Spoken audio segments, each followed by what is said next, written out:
Welcome to another edition of SKNIS Week in Review, a program highlighting the top stories of the work of the government of St. Kitts and Nevis for the past week. A look at some of the highlights for September 13th to 19th, 2019. St. Kitts and Nevis celebrates 36 fruitful years of independence. Police equipped with tools to better analyze crime. Parliamentarians contribute to second reading of motion of no confidence bill 2019, and St. Kitts and Nevis and Indonesia strengthen ties. I am your presenter, Sherima Matthew.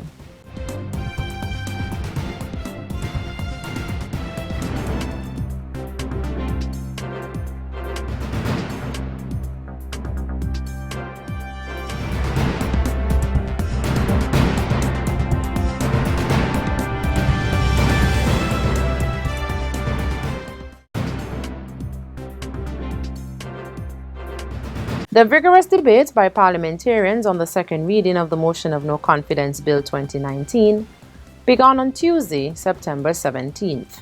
Prime Minister Dr. the Honorable Timothy Harris, who led the debate on the bill, noted that the moving of this landmark piece of legislation is in keeping with the Team Unity Administration's commitment to the good governance agenda in St. Kitts and Nevis. This bill, Mr. Speaker, came notwithstanding the established tradition everywhere that when a motion of no confidence is tabled, that it should be given utmost priority above every other bit of legislation before the House, because it tests the confidence and the validity of the government to continue to perform.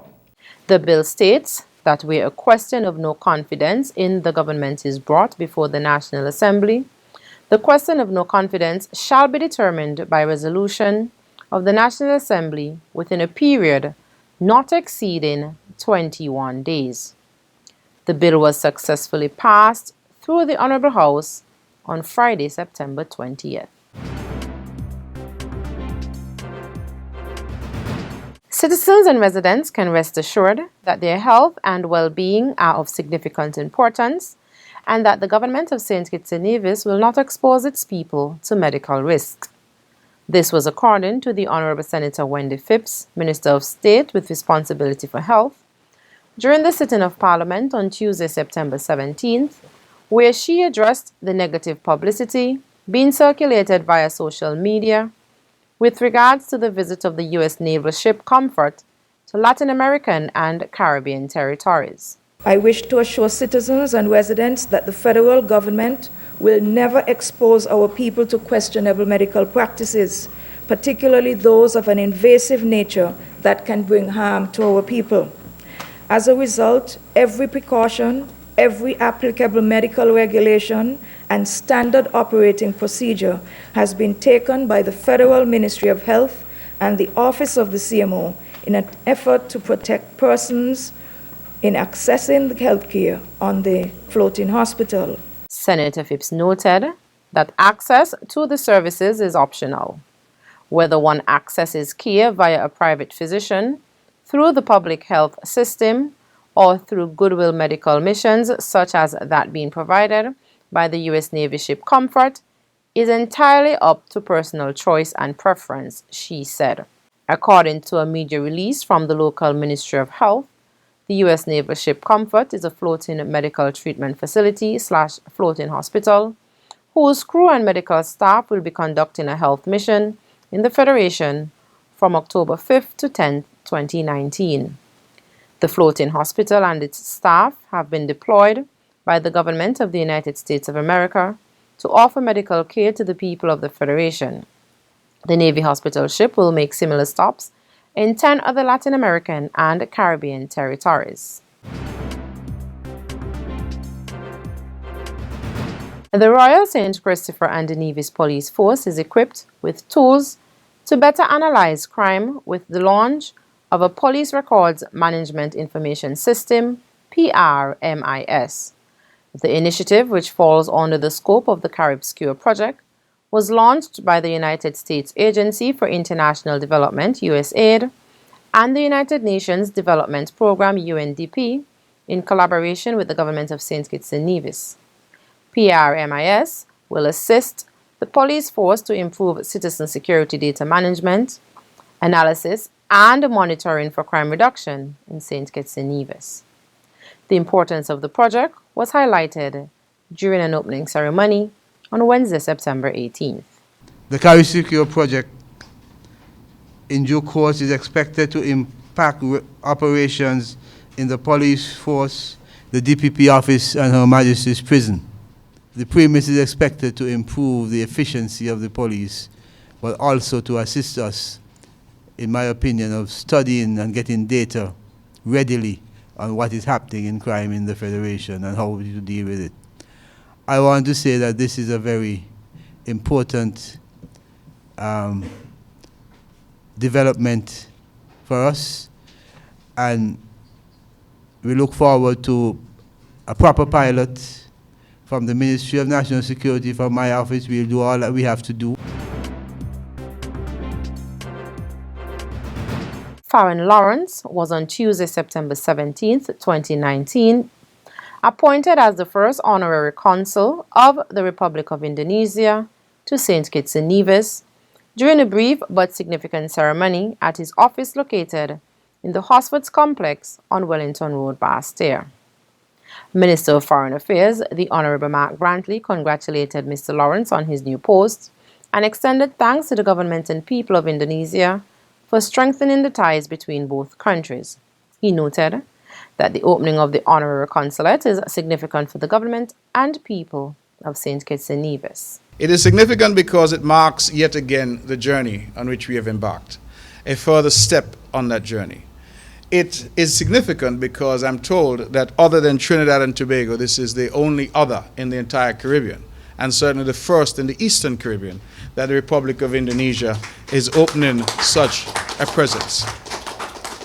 It is tangible evidence of the strides that we have made thus far. And it is tangible evidence of the commitment, both on the part of the Republic of Indonesia and on the part of the government of St. Kitts and Nevis, to strengthen and deepen this relationship that is only 5 years old, but seems much older.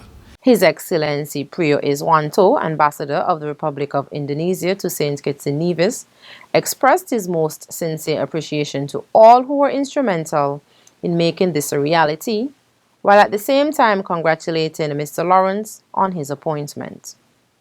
Ambassador Iswanto presented 3 items to His Excellency Lawrence: the copy of Letter of Commission of the President of the Republic of Indonesia, the official identification pin of the Honorary Consul, and the flags of both countries. St. Kitts and Nevis and the Republic of Indonesia established diplomatic relations on January 30th, 2014.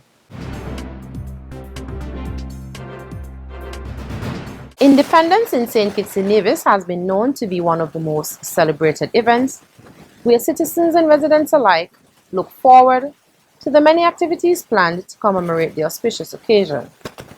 Let's take a look back at the major highlights of independence that took place this week, which of course included the Independence Day Parade on Thursday, September 19, 2019. The 36th anniversary of St. Kitts and Nevis's independence from Great Britain is celebrated under the theme Unify, Transform, Enrich, uplifting communities for Independence 36. As is tradition, hundreds of citizens and residents united once more for the annual state service in celebration of St. Kitts and Nevis's 36th anniversary of independence, where they engaged in prayer, praise, and thanksgiving. The service, which was held in Nevis for the 3rd time since 2015, took place on Sunday, September 15th at the Charlestown Methodist Church. The congregation listened attentively to the lessons given from the scripture readings, were delighted by the liturgical dance, observed reverent silence for the moments of prayer, and sang lustily throughout the service. The sermon was delivered by Reverend Bonnie Byron, Superintendent of Methodist Church Nevis Circuit, who noted that St. Kitts and Nevis has much to be thankful for as a nation and asked for prayers for God's continued protection on the beautiful and blessed Federation. Reverend Bonnie Byron reflected on the theme for this year's independence celebrations. We speak in our nation of unity, transformation, and enrichment for our nation. And as we look around us, it is true that there is much to unite us. At times like this grand celebration, we come together to recognize that we are one nation, united under God, or we should be. We have made progress in many areas of life, and for this, we are truly thankful to God. We are thankful for public servants and all who labor diligently for the good and upliftment of our people. But God says to us today, my friends, that there is room for improvement in many areas. A moment of silence was observed in honor of the passing of Kenrick Georges, followed shortly after by the singing of the national anthem. Mr. Georges, who wrote and composed St. Kitts and Nevis's national anthem, passed away on August 26, 2019. The state service for the anniversary celebrations of independence in St. Kitts and Nevis was held on the sister island of Nevis for the first time in 2015 and then again in 2017. The annual ceremony in celebration of National Heroes Day, which pays tribute to 5 individuals who have made astounding contributions to the Twin Island Federation, was held on Monday, September 16th at the National Heroes Park. The ceremony commenced with a guard on parade, followed by the arrival of Dr. the Right Excellent and the Right Honorable Sir Kennedy Simmons and Lady Simmons, Prime Minister Dr. the Honorable Timothy Harris, and Governor General His Excellency Sir S.W. Tapley Seaton. This was followed by a royal salute, compliments to His Excellency. Here's what Prime Minister Harris said in his commemorative address. Every nation has its heroes. These are people who have furthered their country's standing through their struggle, Herculean efforts, sacrifice, and productive outputs. The Federation of St. Kitts and Nevis is no exception, and it is fitting that on National Heroes Day, our citizens and residents commemorate those who have left a lasting impression on our homeland of St. Kitts and Nevis. All 5 national heroes were part of the independence struggle and had a role to play in its final outcome. We solemnly and respectfully remember our national heroes. The Prime Minister's address was followed by wreath laying by His Excellency the Governor General, the Honorable Prime Minister, and family members of the late national heroes.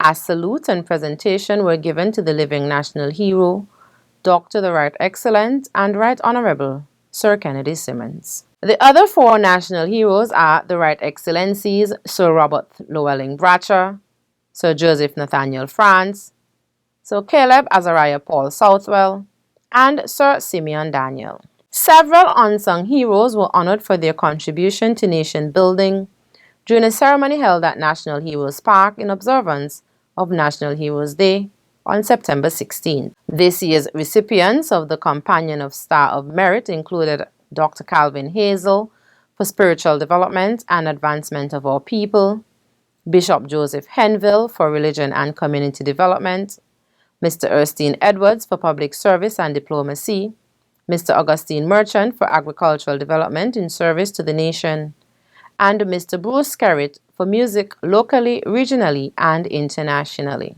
The Companion of the Star of Merit went to Mrs. Marilyn Bertie Gishard for education and religion, Mr. Lester Blackett for sports, Mrs. Yvette Slack for preschool education and community activism, Mr. Antonio Liebert for culture, Mr. Everett Weber Herbert for broadcasting, Mrs. Arabella Nisbet for farming, Mrs. Earlene Maynard for education, Mr. Anthony Eveling for ongoing efforts to enhance the cause of building contractors, Miss Julietta Martin for Performing Arts, Dance, Mrs. Alice Swanston for Education and Community Outreach, Mr. Oswald Elliott for Education, and Mr. Michael Mick Halliger Stokes for Musical Production and Artistry.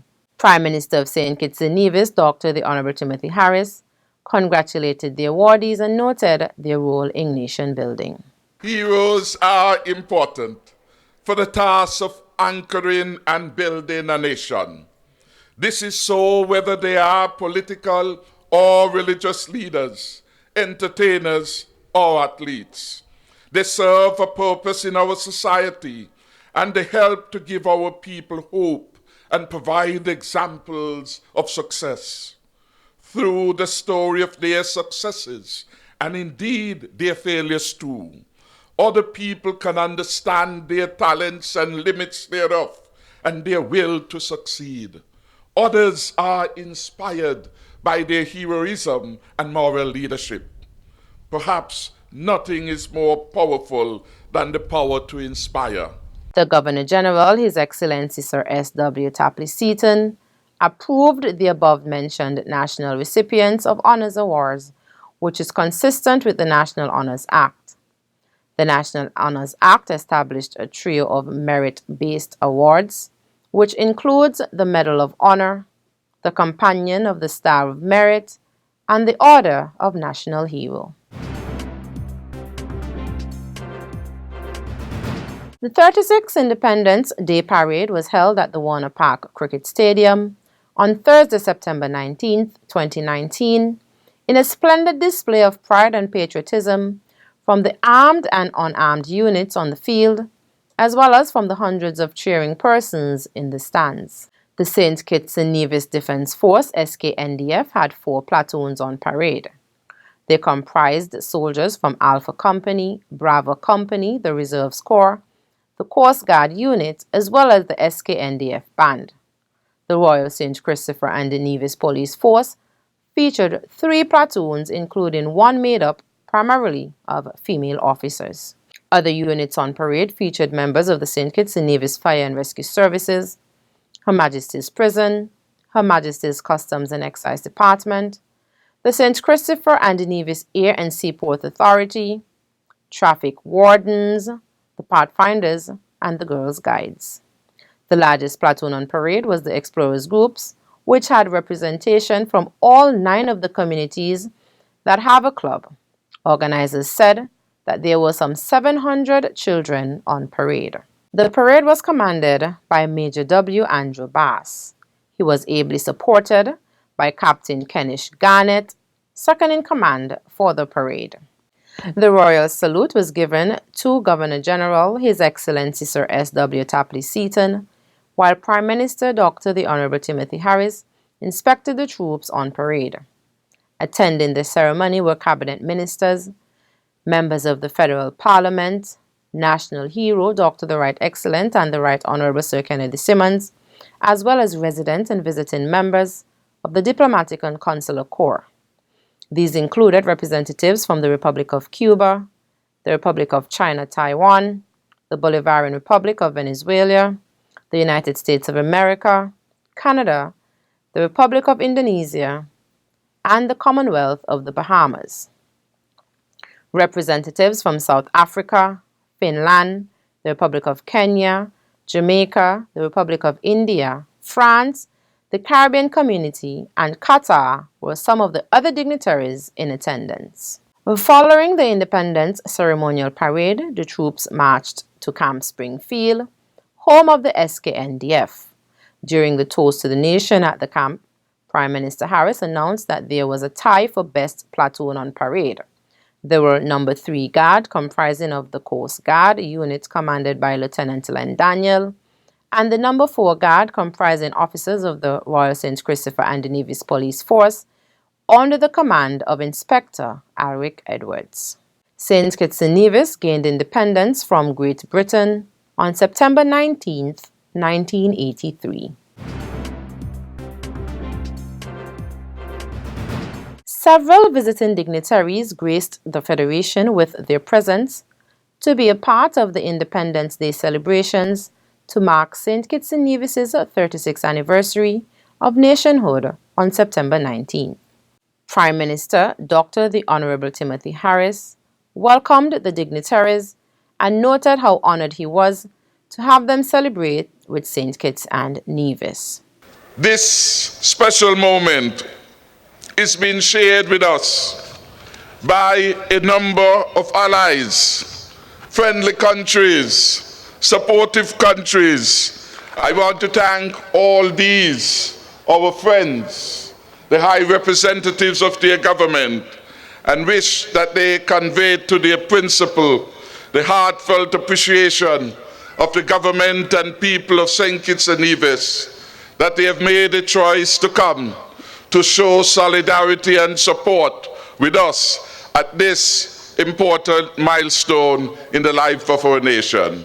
So thank you, Excellencies. Thank you very much for coming. Thank you for your demonstration of solidarity and support. May God bless you. May God bless your people. Thank you, one and all. Prime Minister Harris also used the occasion to recognize and thank resident dignitaries. The toast followed shortly after the Independence Day parade held at Warner Park, which allowed citizens and residents to see members of the security forces and other organizations pay tribute to the nation, including the large turnout, more than 700 students, by the Explorers Group. Prime Minister Harris also thanked the general public for coming out to commemorate St. Kitts and Nevis's 36 years of independence. The birth of 2 healthy babies were recorded on September 19, 2019, making them the independence babies for this year's celebrations. Shortly after the independence ceremonial parade at Warner Park, Prime Minister Dr. the Honorable Timothy Harris, accompanied by the Honorable Eugene Hamilton, Minister of Health in the federal government, and the Honorable Senator Wendy Phipps, Minister of State within the Ministry of Health, visited the Joseph Nathaniel France General Hospital to join the mothers and welcome their babies into the Federation.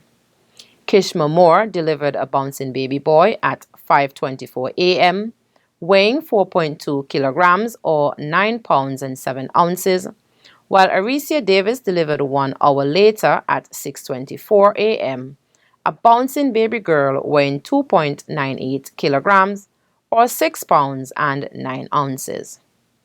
During the toast to the nation at Camps Springfield, Prime Minister Harris updated all in attendance of the good news. We recorded today 2 young citizens of St. Kitts and Nevis, born at the Joseph Nathaniel France Hospital, and I want you to help me welcome the young boy born to Kishma Moore at 5:24 a.m. this morning. Give our new citizen a special round of applause. Our second independence baby is a young girl born to Aricia Davis, and she came at 6:24 a.m., 1 hour apart. Let's give them both a special round of applause. Having visited them this morning, along with the Honorable Eugene Hamilton, our Minister of Health, and Senator Wendy Phipps in the Ministry of Health, I can say to you that both mothers and the children are in excellent health, and we wish them well, because on them, on this day, every day, the special nature of independence of the future would live with them. The Prime Minister's visit is an independence tradition. Thanks for viewing SKNIS Week in Review. I am Sherma Matthew.